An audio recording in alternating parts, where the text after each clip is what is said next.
Ladies and gentlemen, can you believe it? It's already time for season 6 of Chewing the Gristle with yours truly, Greg Koch. So many delightful conversations to look forward to. We'll talk about music, yeah, sure. But you know what else we're going to talk about? Anything that comes to mind. So stay tuned. We got some good ones for you. Chewing the Gristle, season 6. Another exciting edition of Chewing the Gristle is now at hand with rock and roll titan Tracii Guns. You know him from LA Guns. You know him as a rock savage, wielding the guitar with great aplomb, doing things to a theremin that many wouldn't do to a farm animal. Ladies and gentlemen, we had a great talk. Dig it. Tracii Guns this week on Chewing the Gristle. Ladies and gentlemen, boys and girls, we have gathered around the gristle fire once again for an installment of Chewing the Gristle. We have the mighty rock legend Tracii Guns in the house today, and we're looking forward to a convivial conversation which will lead any which way we want it to go. Tracii, how the hell are you? What's happening?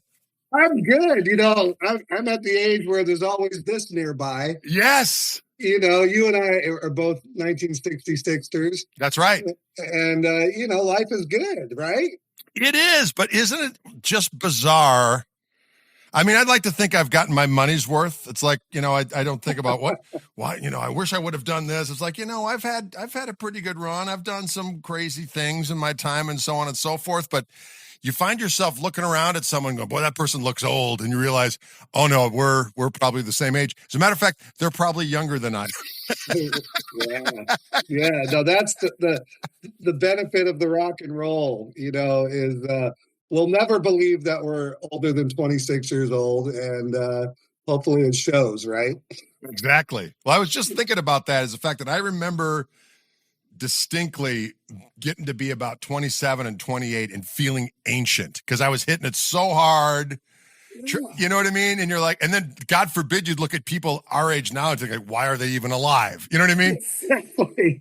And then you realize, oh no, you got a long ways to go. But what's interesting is that, you know, the average person, you know, really is into music. Like music is foundational for them up until about that age. And then they all go on and do their professional lives. They've got families and so on and so forth. Right. And music isn't important to them anymore, but not for us. We carried the banner going forward, like with the same intensity and wondering, where did all my buddies go? Oh yeah. No, that's true. You know, it's when I was 27, I became extremely agoraphobic, and I didn't leave the house. Oh, you're kidding me. For like 14 months. Yeah, I was terrified to go to the bank, to stand in line at Taco Bell. You know, it was, and I would lay in bed and just think, well, this is it. You know, I reached the end. You know, I'm an old man, and then all of a sudden, I don't know what changed. I think I started eating protein or something, and then things got better. But yeah, I mean, 27, 28 were terrible years for me, you know, really bad. And, you know, the bank account was dwindling, and, you know, I lived in some stupid, ridiculous house, and I would just look around and go, is this it? Is like, you know, is this where it ends? But the cool thing was there was no digital technology yet, right? So that was like, I don't know, 92 or 93. Right. And so all I did is I had this little Tascam cassette recorder, and I just would like write shit. Yeah. You know, that's all I fucking did. And turned into like stuff later. You know what I mean? Like, hey, what did I do on that crappy tape machine? Like, you know. But yeah, life's weird, right? But, you know, that just goes to show it's like even when, you know, life does its thing, which it always does, there's always, you know, the playing, the creating, the just sitting around playing the guitar, that shit never gets old. And that's when you have that, that's like the greatest gift you can be given, because you'll never, I mean, most people don't have something like that. They don't, you know, and, you know, when you go to therapy, and because I, you know, besides myself, I know a lot of other people that have gone through some life crisis. And, you know, the one thing that therapists are always encouraged is to have find the thing that does make you mentally focus on something you enjoy.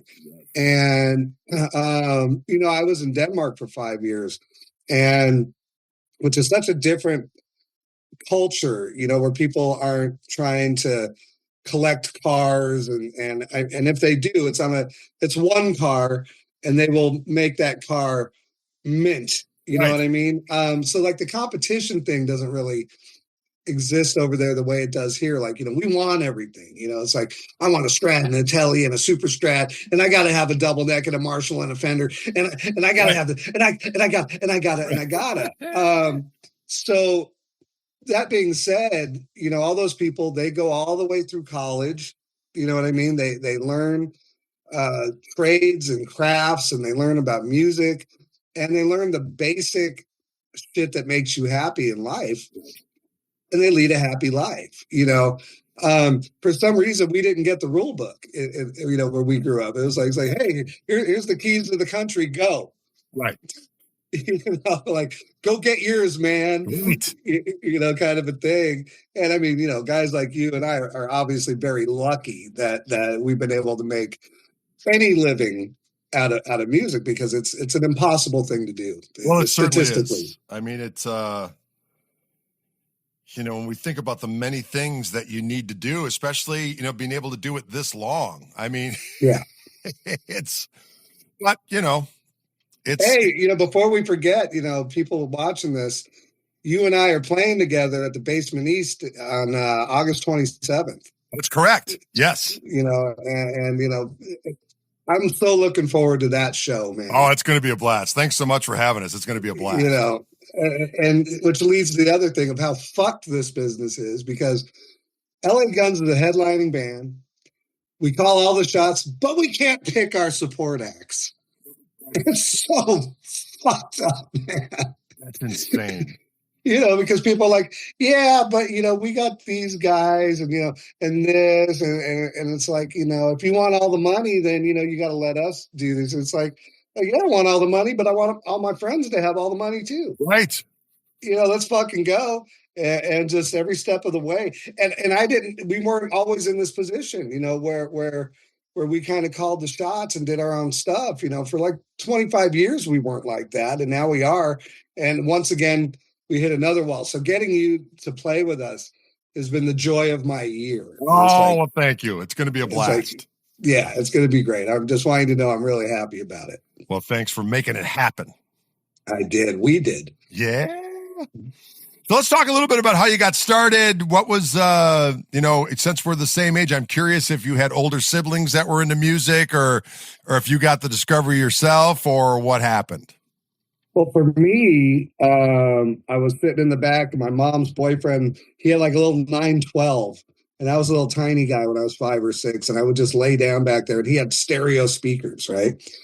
And Lotta Love came on the first time I ever heard it in my life, and I heard the theremin breakdown, and I poked my head up. What the hell's this? Right. And my mom said, "Oh, that's Led Zeppelin, and that's the guitar." And I'm like, okay. So I could never make, I got a guitar instantly, and I couldn't make it do the theremin thing. So, I didn't know what it was. So I kept beating on the guitar, trying to get those sounds, So for me, it's always been about sounds, you know what I mean? And kind of learning the notes and the parts and all this stuff was always secondary. But having to learn how to play the guitar along the way, Sure. So I'm really attracted to when somebody does something off that works, you know what I mean? Something that's extraordinary. The one thing about you that blows my mind is like, you play things so well, for lack of a better expression, like you really play well. You're like, well, check this out, and then this happens, and then if you do this, and this happens, and then it's all copacetic, and this is grand. Me, I try to learn fucking, the alphabet, and it's like I can't do it. I just can't do it. My ears do not go melodically, which is weird because you see me play and you think, this guy, wow, Right. like, fuck, my God, Jesus fucking Christ. but it's all just whittly diddly making noise and knowing there's a major scale and a minor scale, and somewhere in between are 5 other places you can go, Right. and playing for 50 years. Yeah, I can do it, but it's not. I'm not fantastic like you are. You're just like, I sit there and I watch you. I just go, yeah, man. Oh, I don't know. Fuck yeah, like that's how you do it. Well, And all my friends, my guitar player friends, they're heroes, man. Like Alex Skolnick and shit. Like he can do all that shit. Yeah. You know what I mean? Like, and me, I go up there with a theremin and people go, yay. So it's good enough, right? It's That's like cool. the kind of the key thing. But as far as influences go, to align with yours, I think we're pretty close. The Hendrix and the Paige that had the huge impact, and then Tony Iommi, mm-hmm. and then really, I guess, Gary Moore, Eddie Van Halen, and Randy Rhoads, and those are my formative kind of, I'm going to be a guitar hero thing. So I tried to emulate all that. And then exactly probably what you did is once I got kind of over that, started going backwards, right? And listening to guys that really were writing the manuscript for what the guitar heroes did. And I think that's another reason I really dig listening to you play, because you'll just throw some Jeff Beck thing in the middle of nowhere. And I'm like, I know what he did. I know that part. Or Joe Walsh or anything. I'm like, fuck yeah. I remember when my brother brought home that So What record, Joe Walsh, So What. That was like 74 or something. Yeah. And but we had those James Game records and all that stuff. But and as you have, as you progressed over the years, what are the things that have you've discovered that were kind of happening at the same time as the other music you were into? But for whatever reason, you weren't hip to it just because you didn't have friends into it or you just never heard it. What were some discoveries you've made about some stuff that was old that you just I can't believe I've never heard this before? Really garage rock, right? Because always dug the Yardbirds, you know what I mean? Like I always dug them, but I didn't realize what an impact they had on so many other bands across the world, across that time. And one of the things that is mind blowing is mid '60s in Cambodia. Oh, yeah. They had a rock scene with recording technology and authentic, stuff that really was on par with the Beatles and the Stones and the Sonics and all this stuff. And people just don't know because, during Vietnam, we just went in there and napalmed the hell out of Cambodia, right, and erased all this history, this music history that is, I'm going to eyeball really quick. I know I'll find it, but there's a really good record, and it goes to the soundtrack of a documentary. It's called I Won't Forget You. And it has 30 tracks on it that were saved from these studios. And most of the recording studios there were in the radio stations. Right. So the bands could go in and perform live on the radio, and they recorded them, and then they would make the records out of those recordings. Nice. So these are things I've discovered along the way of, because I'm very focused on rock and roll. I always really have been, but I love Enya, because melodically, it's a whole garden of, melancholy riffage, done on some weird organ thing. Right. That really appeals to me, and her voice is like an angel, so, but that gets more into that Randy Rhoads territory of how do you get inspired to be, pseudos, what do they call that? Neoclassical. Right. Without just listening to Segovia all the fucking time. You know right. what I mean? Right. It's like I did the Segovia thing for a while. I guess that's more flamenco. But there's just so many aspects of what we do. And the ultimate goal for me is to write original sounding songs, musically. Because in LA Guns, I always write all the music first, the arrangement's done. then Phil gets it and he wants to kill me. And then he comes up with the goods. Right. You know, so like, it's just always been, you know, an art project for me. It really has.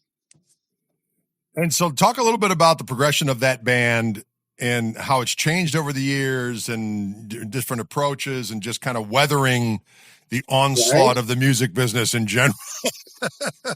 Well, I think it's number one, it's dumb luck, right? It's just fucking dumb luck because, you know, people don't really stay together that long in marriages and bands and business and things like that. But, you know, I started the band when I was in high school, you know, and we played kind of Scorpion style heavy metal, probably with a little Jimmy Page thrown in. Right. Because that's what was popular around 82, 83.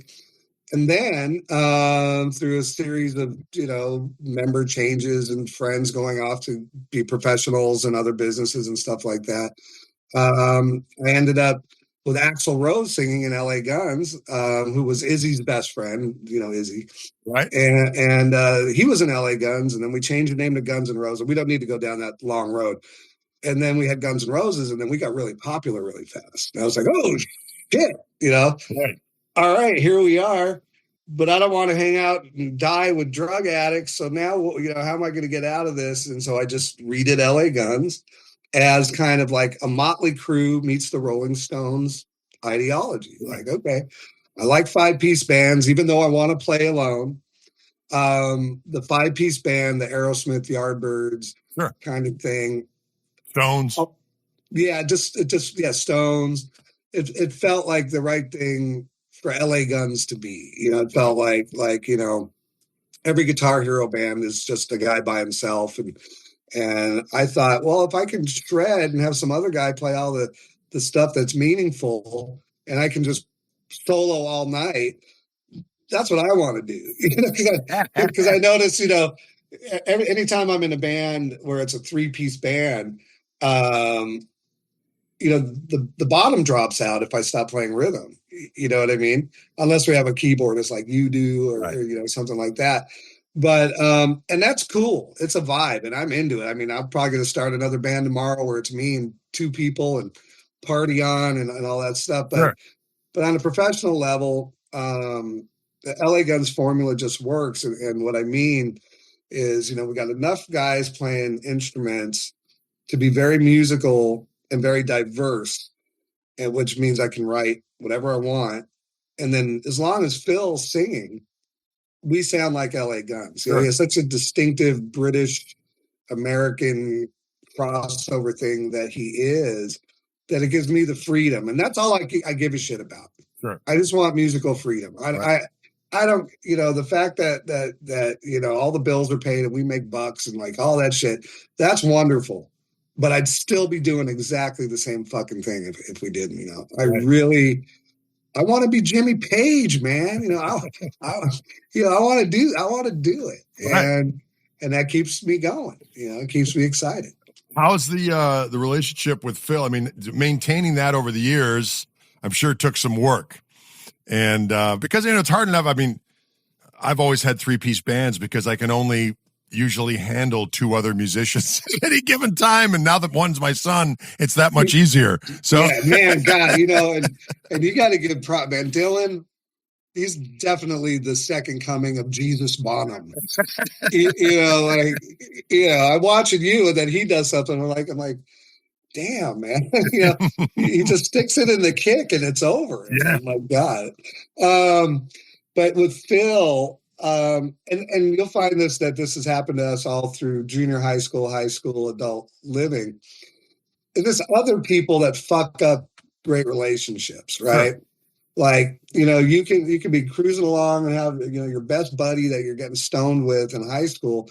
And then some other dude will say, hey, your best friend said this about you. Right. You know, this kind of, you know, gossip, you know, poisonous, toxic people that are looking for attention, and it gets in between. And that's happened a bunch of times with us with Phil. You know, managers have gotten in between us. Band members have gotten in between us, you know. And finally, we took a break. I took a break for 12 years. And when it was time to do it again, I took over the whole thing. And the problem earlier is I was 10 years younger than the next guy in the band, even though it was my band. Right. So I was just respecting all these opinions and people, and like, I wasn't going to back talk, and then it'd get to a point where I wouldn't back talk. Then the day would come where I'd go, get the fuck out of my life. Right. You know what I mean? I get it. Like, all your wisdom did fucking nothing for me. You know what I mean? Right. So when we got back together in about 2017, I just started cleaning house. You know what I mean? Like, I wanted this to be the thing that we do and be successful at it, and really recognized where the toxicity was. You know what I mean? Eliminated that, did one show. We got a fucking really nice record deal with Frontiers.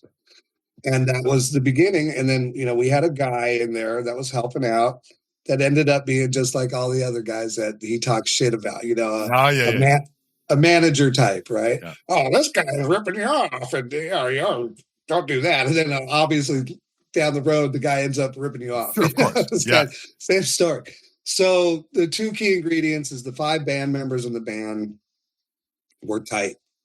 It's a family now. Right. We're all adult enough. Nobody's trying to get anything over on anybody. Sure. There's no weird agendas or whatnot. Right. Everybody's comfortable in their livelihood, especially Phil. Phil's in a great place, and he's going to be 69 in January. So he's 10 years on us. Yeah, he's got 10 years on us, and he's singing like a motherfucker. And so I think that we just really appreciate it, and we're having a really good time, which translates into the crowd and our audience, and then they're having a good time, and things grow. And we just, we don't really have goals to speak of. It's more about we're happy where we are, right, and it's just maintaining it now. That's the thing, isn't it? You just want to keep going. Just want to keep going. Don't want to piss anybody off. Save your drama for the llama. All that shit. Fuck that shit. It's boring. So gear-wise, how's your stage stuff changed over the years? Are you constantly tweaking and messing around, or have you stayed pretty consistent when it comes to the battle array? Right, it's crazy. My old guitar tech, Kent Holmes, he used to say, he goes, you keep changing stuff, but you keep getting the same sound, right? And that was a big epiphany for me. And that was around, I don't know, like 1989, I guess. And at that point, I was using JCM 800, 100 watts, vertical input, the right amps, right? Right. A very basic setup with a stereo chorus, using 2 heads and 4 cabinets at the time. We were playing big places. And a wah-wah and an EQ, and kind of basic. But the struggle for me was always the delays, right? Going through the front end of amps and not sounding lush enough. So I kind of always did like a short 1 repeat delay kind of thing, and then a big stereo delay that was just fucking out of control because I couldn't make it sound smooth no matter what I tried to do. So that was my sound for a long time. And I would collect amps, because we love amps. Sure. But all the way through, and then the various bands I played through, I would, if the drummer wasn't extremely loud, I would play out of like some cool like Buddha combos, stuff like real boutique-y kind of stuff. And then I always use the yellow SD1 pedal. That's always been my drive pedal. Yeah. And I could basically get the same, or it felt mushy enough where I was comfortable. That's what I go for. It's like, oh, fuck yeah, man. This is a golden sound. But in 2017, Moore came to my attention. They made these little pedals. Right. And they made these little amplifier, like preamplifier pedals. I'm like, well, how does that work? And there was a time I did use like a Rocktron Chameleon preamp through power amps, shit like that. Heavy duty stuff, like fuck, man, like stuff. Yeah, like wow, what a fucking waste of energy. But I mean, it sounded great, whatever. But whatever. But these little things came out, and I put this pedal board together with like 24 pedals on it, because they were so little. I was like, well, fuck, why not? Just, have everything on there. And at that point, the amps that I had were the newer 800s that had effects loop, returns. Sure. So I could have these Moore preamps, like a Fender Deluxe and a Marshall 900 and all this stuff, and run them right into the delays and everything like that, and like the distortions before it, and go right into the power sections of the amps. Right, and not have to worry and about that was like striking gold for me. It was like, wow, all my delays are lush. Everything sounds massive. It's quiet. It's not this rat's nest of noise, because it pretty much was for the first 30 years. It was like, I'd turn my guitar up and the rig would be, And so then in 2018, when I was at the height of my stonerdom, this weed was my life. I was like, man, life is good all the time. So this company called Head Rush came out. I'm like, Head Rush? That's got me written all over it, right? And I looked at what it was, and it's this touchscreen iPad thing with all the pedals and amps in it. I'm like, oh, wow. So I could get rid of these 24 little pedals, get this one pedal, and everything's in there with a noise suppressor, not a noise gate, but a noise suppressor, which actually identifies your shitty signal and gets rid of that crap. So I called this guy, Brian Davitt. I found him on Facebook. He was the head A&R guy for Head Rush. And I'm like, hey, man, is this thing any good? He's like, I don't know. I'll send you one. I'm like, all right. So I get this thing. I dial it in, and what's the first thing I go for? JCM 800, right? JCM 800, stereo delay, chorus here, blah, blah, blah. And they didn't have a yellow pedal. They had a tube screamer. Like, yeah, man, fucking put that in. Plugged it into my amps. I'm like, oh, fuck. There it is. No kidding. That's it. That's all I require in my life is this. And this is for live, because live, live is where it's at. I've never recorded my live rig on a studio record. Oh, no kidding. Yeah, which is like, that's not the Eddie Van Halen way. Right. Like, sure. He's like, hey, my shit sounds good. Put mics in front of it. I'm going. But it's definitely the Jimmy Page way, right? It's like, okay, these are the Marshalls I use live, and then you don't know what I use in the studio. That's that mystique. But I've tried putting analog rigs together for live ever since the Head Rush, and it gets close. It's not as powerful, it's not as controllable, and it's not as out of control as I wanted to get. Like, with the Head Rush, I can make it get really out of control, where feedback on every fret, on every string, just the right kind of stuff. So that being said, I'm really a vintage guy with a really modern piece of gear that gets me what I want live. Yeah. It does the thing. But in the studio, here, like you, I think I have every Fender and every Marshall and Ampeg shit, silver tone shit. I'm building amps now. I'm going to try to sell people 50-watt Marshalls for $2,000, the real 78 JMPs. Sure. Because they're through the roof. Nobody makes a good one.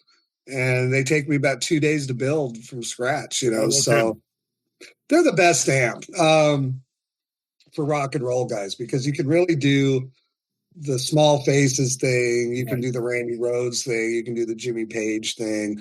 And 50 watts these days is plenty. Yeah.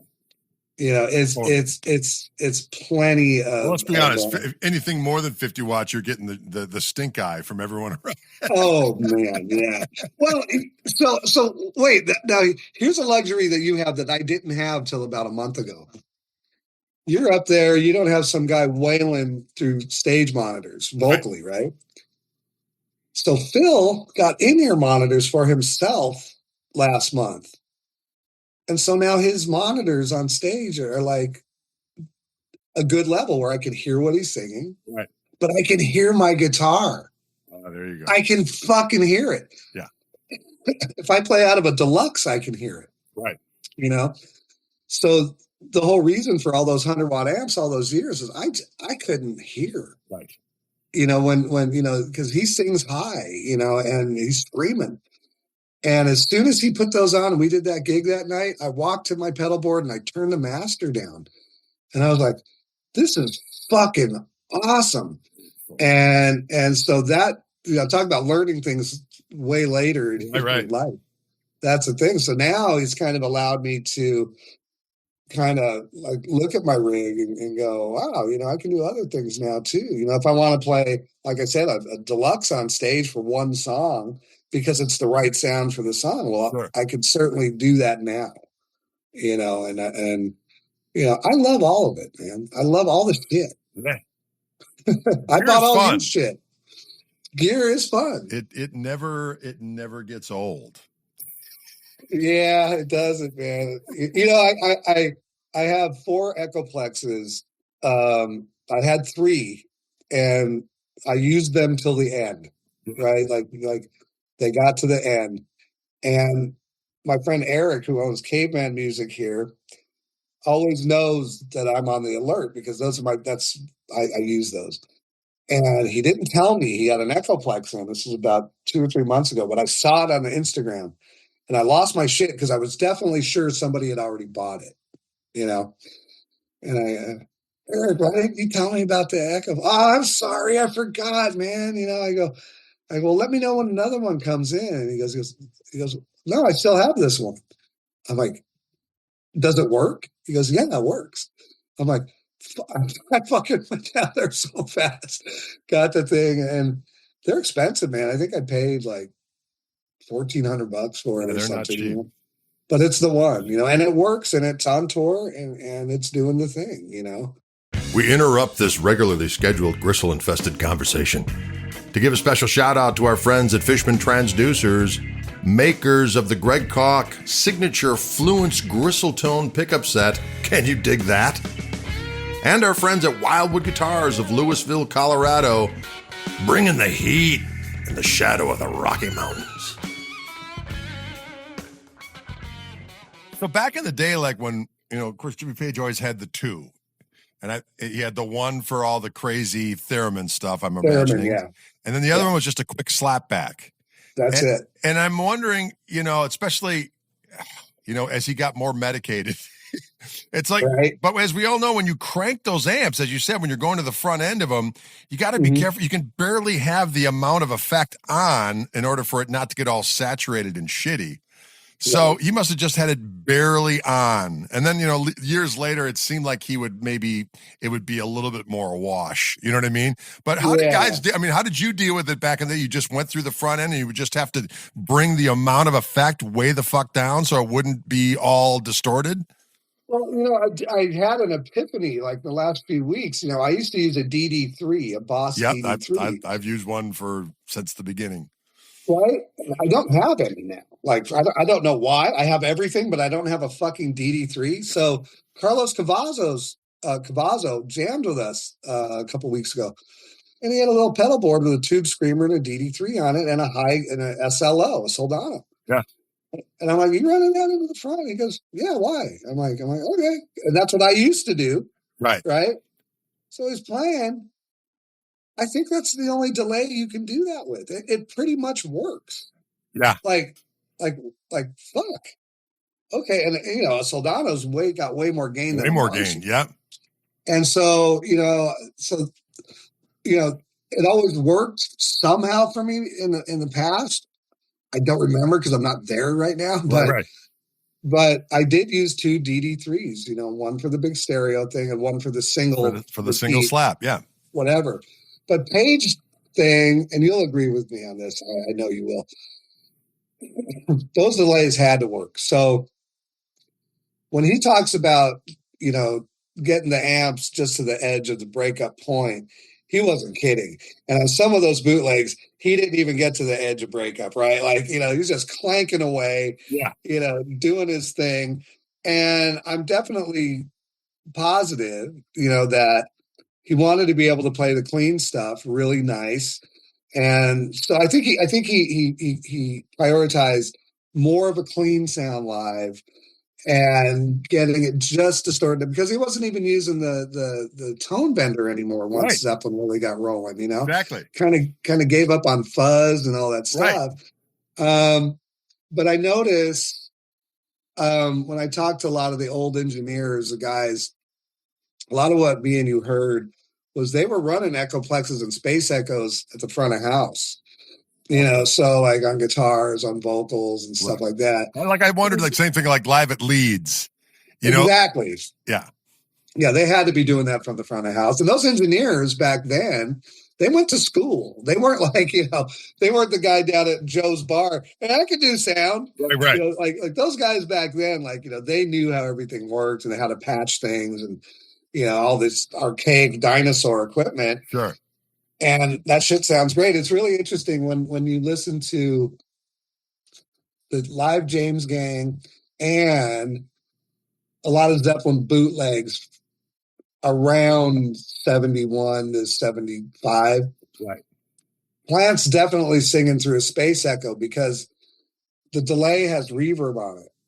Like that. Yeah. You know, and it took me a long time to figure that out. Like, where's that reverb coming from? Because it wasn't the room, you know, it wasn't, it's like a very sparkly kind of, like, what do they call it now? What do the kids call it? They call it, it's like 2 higher octaves of reverbs, like shimmer. Shimmer. Yeah, there you go. Like there's some shimmer on, like when Plant would do a big thing and then the delay would repeat over and over. You could hear this kind of shimmer reverb in there, like this dirty, cool, high-end shit. It's just like, fuck, man. Yeah, so magical. It's so weird when you listen to those old bootlegs, is that, you know, like from 72 or 73, that's when Paige's live tone was probably the best. And well, like when you listen to like, well, that, you know, How the West Was Won. Yeah. Now I know, what was it? Kevin Shirley went in and spit shined that shit up. Yeah, he did. But what you were saying about when he turns that thing down, same with Song Remains the Same. He turns that guitar down. It's like the greatest clean sound. And then he turns it up and that shit is gainy. Yeah. But yet still has clarity. And then I heard something about how he switched to KT whatever tubes in his Marshalls in 75, and so it was a little cleaner and a little clankier. Yeah, because I was just gonna say, it's like, you know, 2 things I know about Paige is he saved his first, you know, dollar from his first session, and he never biased his amps or changed tubes. No kidding. It's like, for all the magic that he is, you know, he bought his main guitar for $500 from Joe Walsh. Right. You know what I mean? Like, you know, he's really maybe not as sophisticated about what he's playing through as we'd like him to be. Sure, of course. You know what I mean? He's like, I've got Marshalls, I have Echoplexes, I have a sonic wave theremin, I have a double neck Les Paul, but I'm more about playing these things than giving a fuck about what they were just tools at the time. It's like, this is the stuff we use. Yeah, and who knows what that mentality was, you know, like kind of going through those couple of years he had in the studio scene. Right. Where, you know, obviously he was taking notes, but that was about recording. Right. You know, and, you know, he's playing out of solid state Rickenbackers and shit, like live. Yeah. You know, like what the fuck, man? Right. You know, so I mean, it's really hard to get in anybody's mind that's that mysterious. And I think the mystery is just because he didn't give a fuck. Indeed. Well, it's just like when you listen to, you know, Clapton's Cream Tone and like spring of 68. You know what I mean? It's like, it's the most glorious sounding thing. And you know, he had no idea. It's like, what am I playing through? Just plug me into that shit and turn it up. That's right. And I agree wholeheartedly, you know, because there's a really interesting video of Hendrix jamming with Buddy Miles. I think Hendrix played at one festival, and then Buddy Miles was playing the Newport Music Well, Festival. I've seen that. Yeah, where he's got the blue dashiki on, and Yeah. he's playing through like Showman's. And it's like, ouch! Yeah. Like, stop! You're killing me. Right. And there's all that white trash audience on the beach, you know, like Yep. and he's just going, and it's like, you know, that strat through those dual Showman on 10, and Right. you know, like you know, the funny thing about a lot of Fender amps like that, they don't have presence control. Right. And I don't know if people really know what a presence control does. It's part of the power amp. It's not part of the EQ, right? So what it does is it can really help you to grind that power amp. You know, so when you crank the presence, not only does it give the appearance that it's brighter, but it actually adds more gain. That's a weird thing. So what it does is it limits the amount of bass response. Okay. That's why it appears to be brighter, right? But it's just making the amp kick ass. So if you have a Fender amp, like, you know, a twin or something, like, you know, like a crazy loud amp, right, and you don't turn the treble down, man, it just keeps going. Right. Like that treble just keeps taking off and going. And, you know, I don't think, you know, by the time they got to the 85 watt, you know, amplifier or high powered twin or any of those things, I don't think it was about gain, man. I think it was about getting a really nice, big, loud, clean rockabilly sound. You know? Yeah. And then you got Hendrix out there with a fuzz face going right in the fucking front of one of those goddamn things. Right. But that's the coolest thing ever, though. You know, that's the stuff that I think that you and I enjoy, is stumbling upon a video of a guy we dig doing something out of the ordinary, Right. and going, well, how did that happen? Yeah. You know? How cool is that, man? Exactly. Wow. You know, because we have the luxury. You know, those guys didn't have the luxury. We have the luxury. You know, we could go into check out anything we want. We can go on YouTube now, Right. and like see how gear works, and we can work with other engineers and tell them our ideas, and then they make them come to life. You know, Right. Yeah, we got it way better than those guys. Trust me. No doubt. I mean, you know, I often discuss this when I'm doing these podcast conversations, just talking about, you know, the ups and the downsides of social media and this technology. Yeah. And I always kind of stick to the thing of it. It's like we're kind of in the golden age of learning and, you know, making the craft better and having access. I mean, because I'm sure, because you were the same age. Remember when you get like a Guitar Player magazine and whoever you were really into at the time, and they would mention like 3, 4, 5 influences that you had never heard of before. And you're like, well, how do I get those records? And if you weren't one of those real proactive people that like sent away for records, and you just went into the Sam Goody or 1812, and they would never have that shit, or very rarely. Like, but nowadays, who's this Elmore James guy? Right. And now you go online and you can not only see, or for sure you're going to hear whatever they had, but a lot of times you can actually see them in practice, and then either they will have a thing where they're showing you what they're playing, or somebody else has broken. It's insane. It's amazing. It's amazing. Yet people still would rather rely on dragging and dropping loops of music and you know, singing a melody and then having a guitar part come. I don't get it. You know, it's so easy to learn to play an instrument now. Right. You know, and people are still too fucking lazy to fucking learn how to play the instrument. Well, that's the other thing about the technology. I say this all the time. It's like, you know, you'll post something and you'll list exactly what you're using, the song you're playing, and if it's not your song, oh, it's by so-and-so. And then in the comments, people will ask the questions over and over again about what you just posted up. But by the same token, you could, you know, no one's certain. You have basically the oracle in your hand. You know what I mean? That's right. And you could easily access with a quick search, like I do all the time. You know what I mean? All day long. And it's like, it's amazing to me that people have access to all this information, but they're so lazy. So fucking lazy that they won't even make the effort. Or like I always say, I'm just so glad I'm able to make a living doing what I'm doing, because you know, you can never take anything for granted. So it's like some person might see a Wildwood video I've done and be like, oh, I like that guy. I saw him in a Wildwood video. Have no idea that I have records out. Have no idea I've done whatever else I've ever done. They just like that one thing. I'm like, okay, well, however you got here, that's cool. That's right. But by the same token, if I was into somebody, I'd be on my phone going, well, what's their history? I'd read their Wikipedia page and then think to myself, well, this isn't the whole truth, but this at least, you know, wets my beak a little bit. You know what I mean? And then I'm going to go in more than that. And like, oh, he was in this band. Oh, well, let's hear some of that. Maybe there's some footage of how are they live? You know, and you do the deep dive. Yeah. And that's where I think, you know, where excellence really comes from is the people who have the drive. But it just amazes me how people don't understand that if you want this shit, it's like you got to do the work. Yeah, I mean, if especially for longevity purposes, you know, like working on a craft, and I don't care what the craft is, you know, but that's you know, that's the secret to the baker. You know, the baker didn't just start, you know, making cakes today, right? You know, they did their research. They have favorite other bakers, and they, you know, all these things, and that leads to kind of like the modern guitarist mentality of, you know, well, who's the best guitarist? You know, and who's I can't stand that shit. It's so weird. And the way I always explain it to guys, because, you know, people ask you all the time, they ask me all the time, well, what's the best guitarist?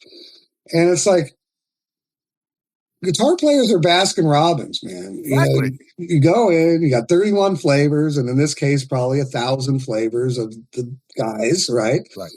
And, you know, most people gravitate towards chocolate. Cool. Right. You know, chocolate's easy to process. It's fucking yummy, blah, blah, blah. But then there's a fucking crazy guy that likes, you know, the pimento, spumoni, right. You know, mocha, you know, all this stuff.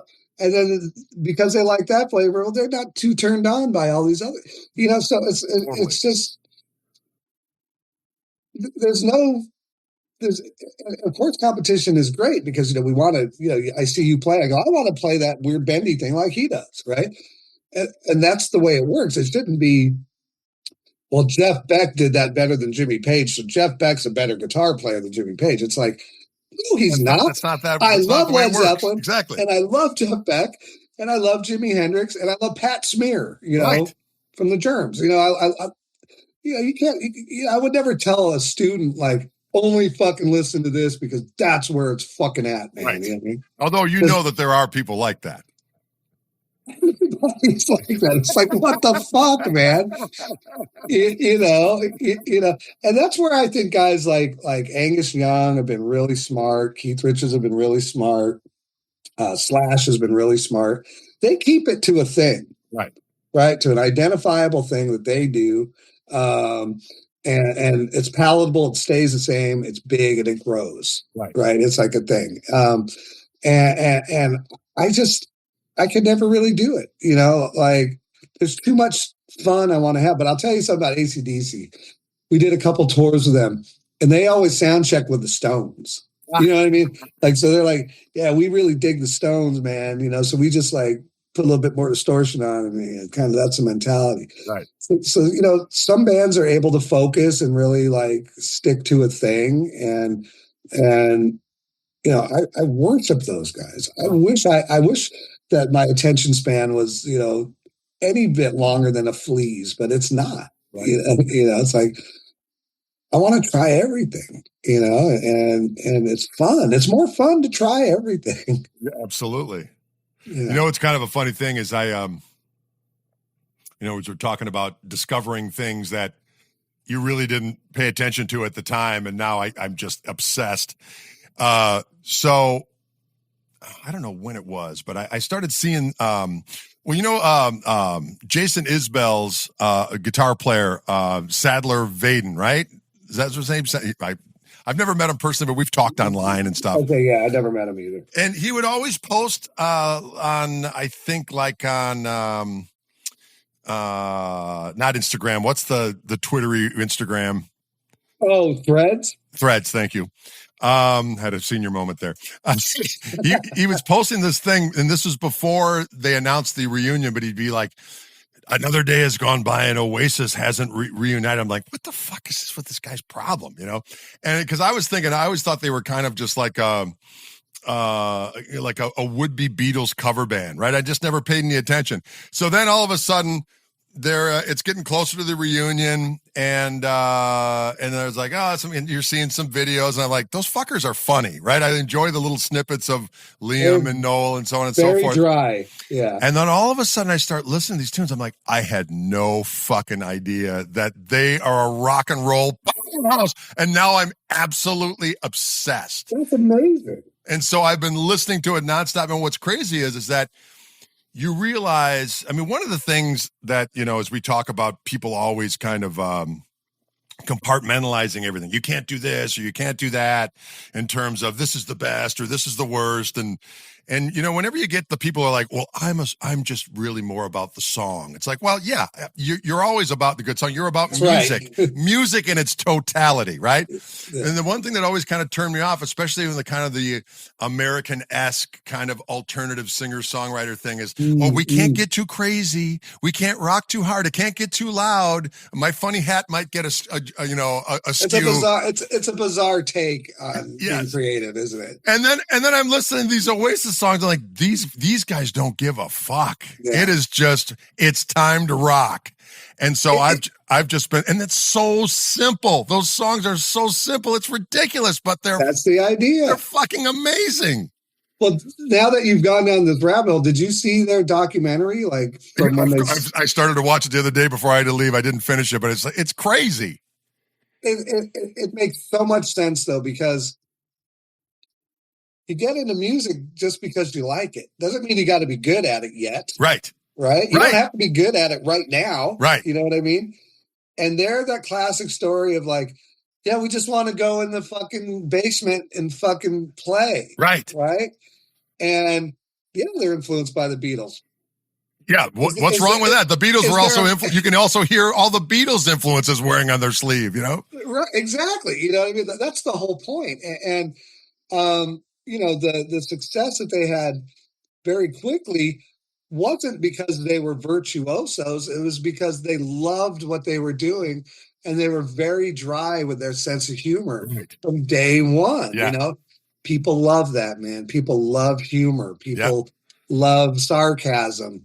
And the other cool thing, they stick to playing cool looking vintage style rock and roll things. Yes. Even their denim jackets, you know, the whole vibe. But yes, their music is really to the point. It gets there right now. Yep. You know what I mean? It's not fucking around. It's great. The production's great. Right. You know, so, you know, I don't know which one it is, but one of them has very good sense. Yeah, Noel is the guy that writes the tunes. I think it's Noel. Yeah. Right. So like he has a very good sense of what's coming through the speakers and what feels good. Right. You know, and, you know, I hate to tell you kids, but that's the most important thing, man. It comes through the speakers and everybody in the room feels good. That's all that fucking matters. Absolutely. And what I think is so amazing when now I'm watching all the footage of these concerts that they're doing. They're huge. They're fucking massive. And every person in that crowd knows those words and they're singing at the top of their lungs. Yeah. And you're like, it actually gives you hope for humanity. Well, it does, because, you know, it's a very, like, you know, I love how you said, you know, it's so simple, and it is, because rock and roll is, you know, and rock and roll has always been the go-to. You know, I don't care if it's hip hop or country, because both those fucking genres right now are just heavily influenced by rock. Right. You know, country music, you know, I'm addicted to Cracker Barrel. So I sit out and smoke cigarettes. It's fucking delicious, right? So I sit out there, and they're always pumping this modern country through the stuff. And it's like some guy comes in, like, playing through your SLO, you know. Right. Like, that's not country. That's fucking, you know, that's roots rock. Yeah, you know, like, you know, the snare has a big fucking, you know, reverb gate on it. And, right. And, you know, but the thing that ruins it is that fucking every goddamn guy sings the same way. Exactly. But I did hear a Darius Rucker song the other day that I thought was amazing throwback to what country music really sounds like. And the weird thing is, I heard it's on my son's playlist. He's not a rocker. He I don't want to go into Jagger. He's got another goal in life, and his brain does something extraordinary, but it's not music. So I finally got him his first car. Get in there, and I go, "What are you listening to?" Because he's never listened to music, in 16 years. I got a playlist. I'm like, that you put together? And he's like, yeah. And I go, well, what is it? He goes, well, I got some modern country, some kind of hip hop and called it white girl music, like Katy Perry style stuff. Right.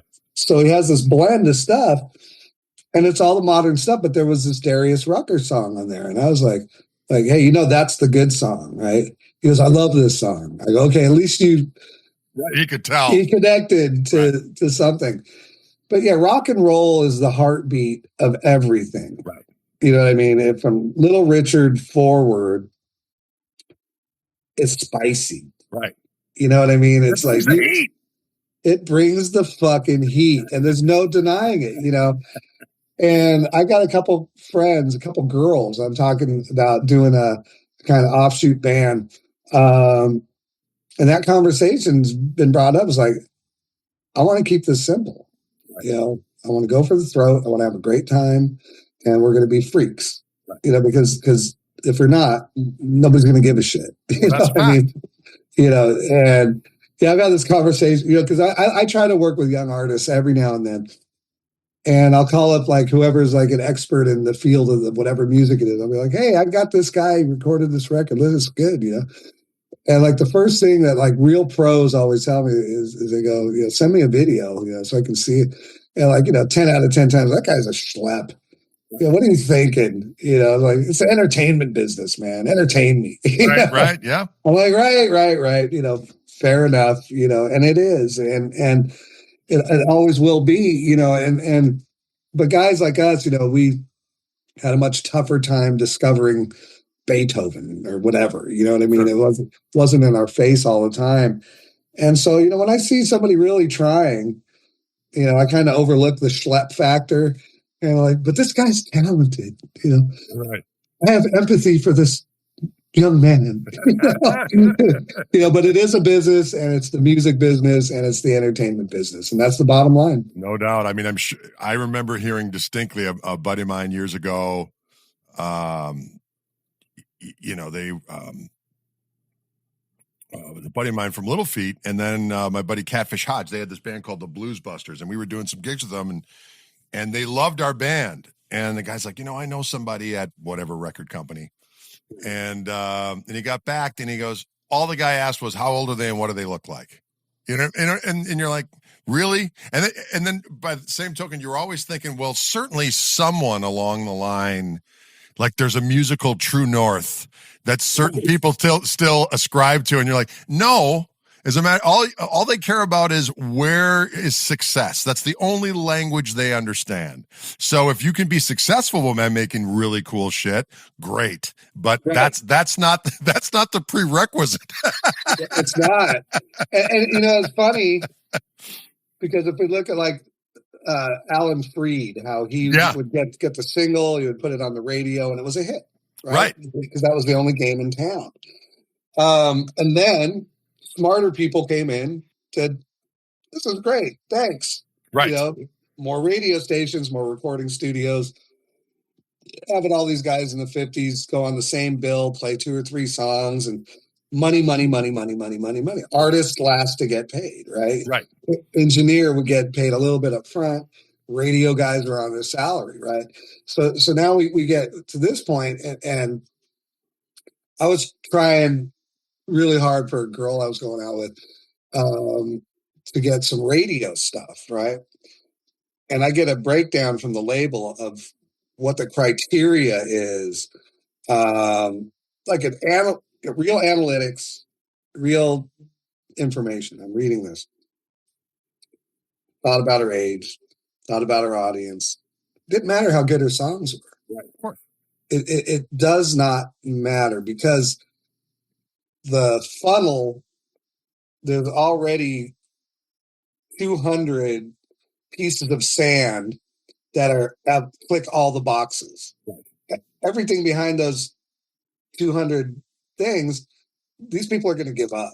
And then there's going to be 200 more grains of sand that click all the boxes. So in theory, yeah, if you have a great song and it's on the radio, yes, you're going to have great success. Getting to that point is like nearly impossible. It always was. Right. Too. Yeah, totally. It's not a new thing. But, that's why, I respect bands like Pantera, for example, right? They didn't have all that. Right. They were so good and so unique and so word of mouth. Metallica, to an extent, too, that there are some people that cut through all the noise. Right. But it's very rare. Very rare. And then we're still talking about one or two artists. You know what I mean? That's what I'm saying. Exactly. And I don't want to make everybody filled with gloom and doom, but you're supposed to do music because you love it. You know what I mean? Well, I was saying that, in connection to the earlier thing we were talking about the internet, is that it has leveled the playing field in terms of you can directly contact your fan base. You just have to build your own fan base. And and it used to be, I mean, it's still the Wild West-ish that you can still organically, if you're really good, put your stuff out there and get some traction going. Although the analytics and the algorithm is being a little prickish as far as that is concerned, but still you can maintain, grow a crowd. I mean, that's what we've done. I mean, we've built up, and I always say you don't need 1 million anymore. You just need enough. You need enough people to show up at your gig, enough people to support you. Just like I started a Patreon thing after my son Dylan is now taking control of a lot of the different online marketing stuff. He's killing it. You know what I mean? Yeah. He's like, Dad, he used the example of, a lot of these guys who do these YouTube channels, they make millions of dollars. They do. And my son's like, hey, if this guy and this guys are making it, you should at least be doing X. You know what I mean? So, he's kind of taken over and it's growing, and that's all well and good. But the biggest takeaway from all this stuff is you do not need 1 million people. You just need enough people to support you. You get 10,000 people buying everything you do, you're fucking done. Oh, yeah, that's insane. I mean, and I try to tell people, they ask for advice because, a lot of people have, 10 million followers and 20 million followers on everywhere, but they can't sell out, a tiny bar, and kind of the whole point of what I'm saying is, like, if you're great and you go to open mic night, those 5 people are going to be like, God damn it. Right. And then the next time 7 people are going to be there, then 90. Like, you can still do it the organic way and then use your social media to your advantage. Well, exactly correct. That's what we've noticed with just the fact of, to your point, it's like you can have all this online stuff, but the online thing, as cool as it is, it's not the same as being in the room with people. There's that whole magical thing, that intangible thing that we all loved and aspired to music because of that experience. And so it's getting in front of people. And yeah, to your point, you might go to some town and there's 10 people there the first time, but if you're awesome, those 10 people and the owners of the bar and the promoter are going to tell everybody they know, and the next time you come through, it's going to be more and more and more. But it's that sacrifice of just doing it. You have to do it, man. Especially if you play rock and roll, right? Especially if you play rock and roll. Rock and roll literally means live. You know what I mean? It means alive, if nothing else. And you really got to do it. And you got to connect with people in a way where they like you. Right. Because personality is just as important as the cool stuff you're doing. No doubt. You know what I mean? And if you're a relatable human being, nothing makes a guitar hero better than a really great singer.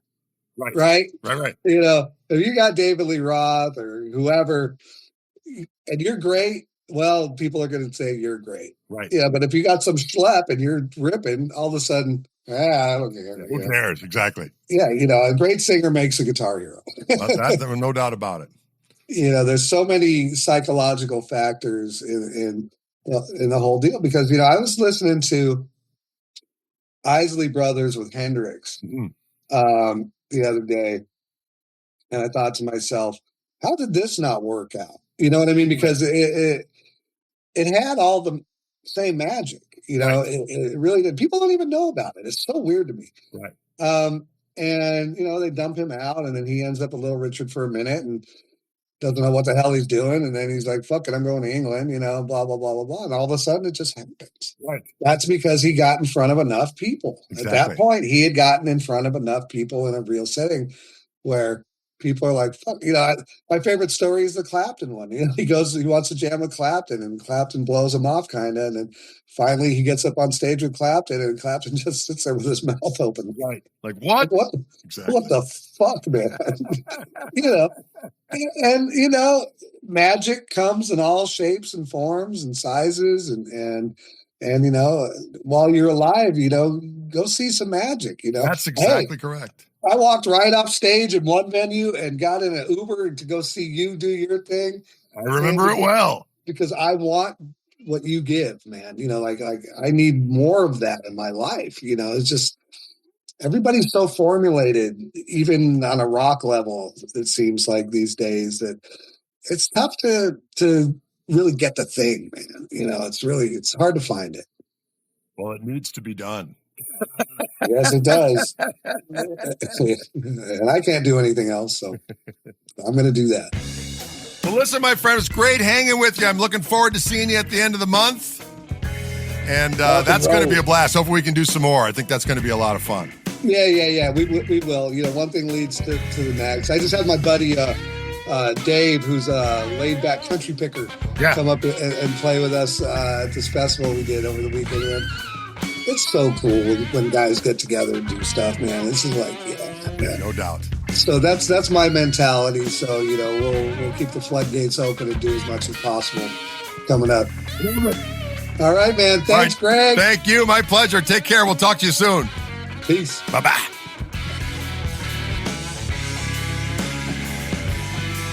Well, thanks for tuning in, ladies and gentlemen, to another episode of Chewing the Gristle. We certainly do appreciate you stopping by. Make sure you tell your friends all about us. I think they might enjoy themselves. So thanks again for tuning in, and we'll see you next time.